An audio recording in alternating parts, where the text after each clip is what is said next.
So you led the practice for 18 years or so.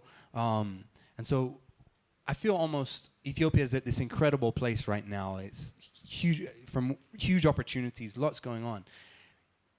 Over the 18 years, you've seen things change. And I wonder if you could just lay out the landscape right now for business in Ethiopia. I feel there's fewer, better people that are able to do this. And so with a bunch of very aspiring, optimistic young people in the room, when you look at Ethiopia, just lay out kind of where we are right now and what that landscape is.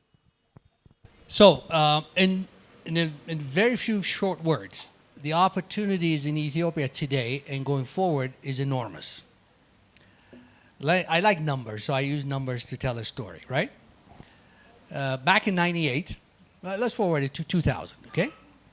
The Ethiopian economy, for those of you who like numbers, was only $8 billion. The total GDP of Ethiopia was $8 billion. You can't do anything with $8 billion, okay? Fast forward today, it's 10x, meaning it's $80 billion. But we're just getting started. That's how you should look at it. There's 106 million people, very talented people, very young people. I see a lot of young, you represent the demographics of Ethiopia today. In fact, you're actually older than the median age of Ethiopia, which is 17. All right? So we're at 80 billion. The forecast is in about, 8-9 years, it will top 200 billion. Can you imagine a $200 billion GDP versus the 8 billion that I was trying to be part of when I came here? So there's a lot more opportunity. But at the same time, opportunity is a magnet. It attracts people. It attracts both the domestic people like you as well as the international investors. That means you have to be prepared for competition. I'll give you a very simple example. When I first opened Ernst & Young, we used to beg diasporas to come join us. And this is a global firm, right? And we were paying okay, and not international standards, but by African, by everywhere. We used to have to beg people to come join us. MBAs from US universities, almost everybody turned us down. Today, we still have a practice, which is, I'll talk about it later, we can recruit a lot of people, especially the country that I know best, the US, a lot of people want to come here. Maybe the last couple of years, because of a little bit of the political uncertainties, people were a little wavering. Right now, we get requests all the time for people wanting to move here, wanting to work here, at least initially even join us, but a lot of people wanting to establish businesses. So the one thing you need to be prepared for is there's going to be a lot of competition. There's going to be huge growth in the economy, but there will be competition as well. So that's the big difference that I see between 20 years ago and today. There was nothing there, but there was no competition either. The barrier to entry was much, much lower then than it is now. And if you think it's high today, think about it 5 years from now. When I came here, I was offered houses on Bole Road for 600,000 birr. Houses that sell for 60 million today. Cars were 500,000 birr, brand new cars. You know how much it is today. Now, the payment system is the same. It's all cash basis, right? So the barrier to entry is going to get higher and higher. So my suggestion to everybody is, if you think you have barriers to today, wait till it is 5 years. So what is the solution? Enter today, or at least get started today, okay?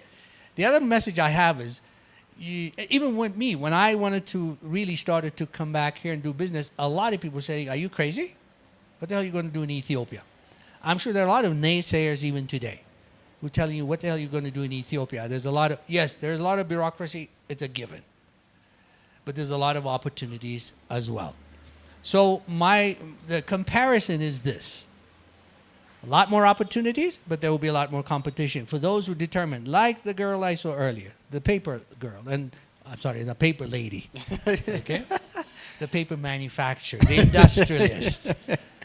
Imagine, I mean, she overcame a lot of challenges to come up with something. I'm very familiar, obviously, with Blue Moon. As you know, I participate in that event. So if you're determined, if you're persistent today, the $200, $300 billion GDP economy, you can be part of. Okay? And also, don't think traditional today. We used to have to think traditional 20 years ago when there was nothing. Maybe to get wealthy, you build a house, you sell that house, whatever. Today, there's lots of other ways to be successful. Knowledge-based economies, not just bricks and mortar. So these are just some of the trends that we see. But there's a lot of talent in this country. A lot of talent. Okay? Hungry, which we like. You remember Steve Jobs when he spoke at Stanford at his last commencement speak? Stay foolish. Stay what?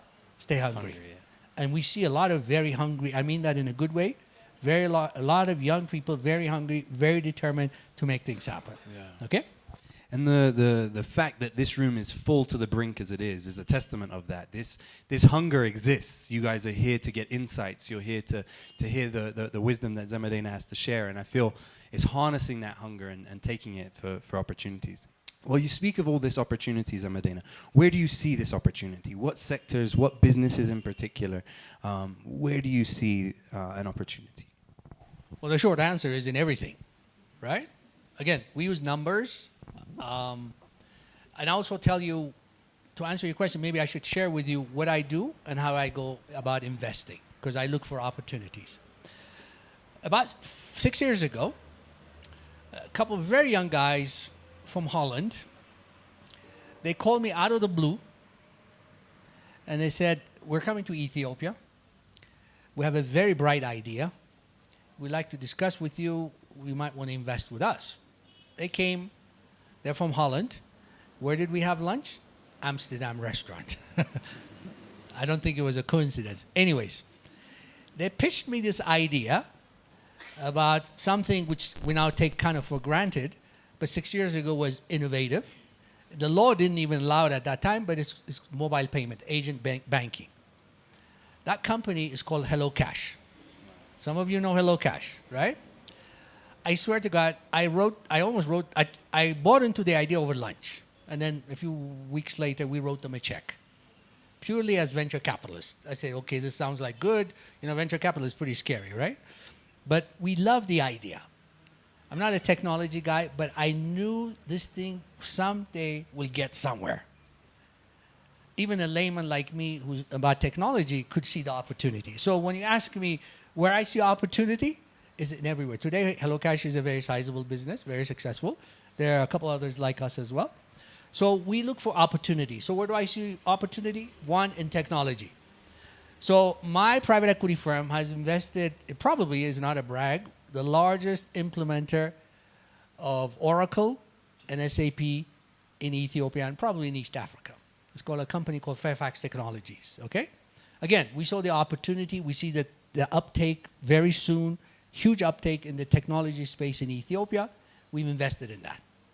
We've invested in manufacturing. I know this sounds pretty scary for some of you, but again, you've learned from the previous speaker that actually you can do well in manufacturing. It's a tough business, but if you know what you're doing, if you have strategic partners, I think, like you said, you have strategic partners, manufacturing is the future of Ethiopia. Okay? So think of, it could be small manufacturing, by the way. So manufacturing. The third one that we look at is agriculture, more specifically agro-processing. I know it doesn't sound sexy, right?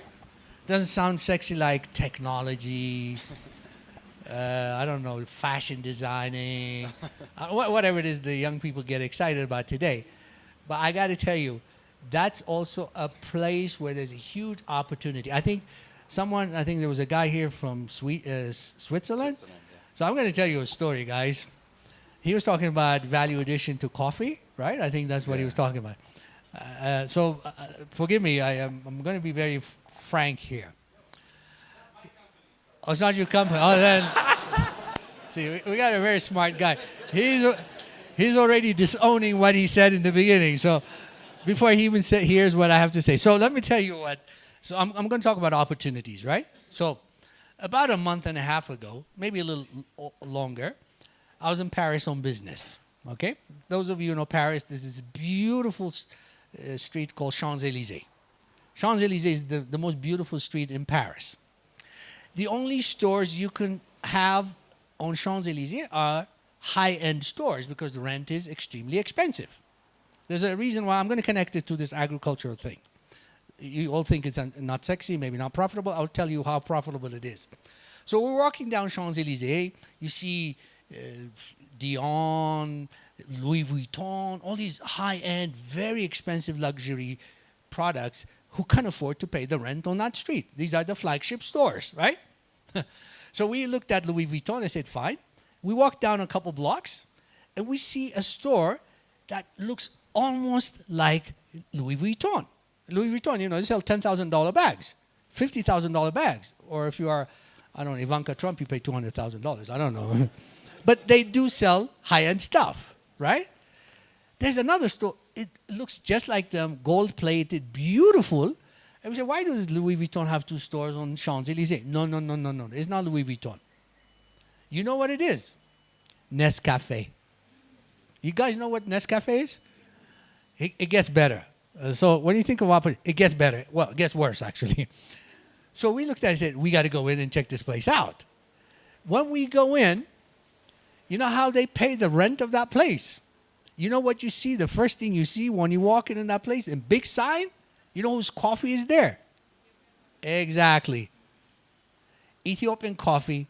They take it raw from Ethiopia, and they convert it into Nescafe. A little cup like this sells for €4.30. How much did Ethiopia get from that? 30 cents, probably. I'm telling you, guys, this should anger you and motivate, not anger you, motivate you to say, I'm going to produce that Nescafe here in Ethiopia. The gold, that's the raw material we own, we are exporting it raw. And more power to the Swiss, more power to the Germans. Actually, I think it's produced in Germany, even though the company is Swiss. More power to them. They sold out. Why can't we produce that here? So when we talk about opportunities, the same thing with sesame. Again, it doesn't sound sexy, right? But imagine, have you guys eaten McDonald's? I love McDonald's, so I'm sorry. I know it's a bad habit. Big Mac, right? Those of you from America, right? The buns, the sesame on top of the McDonald's buns, they probably come from Ethiopian sesame. We export it raw. So think of agriculture, agro-process, and for those of you who are inclined to be farmers, actually there is also an opportunity there. It's a little harder, okay? Those of you who are used to driving 8-cylinder SUVs in McLean, Virginia, I know it's very difficult. Anyways, but that is another opportunity, agriculture.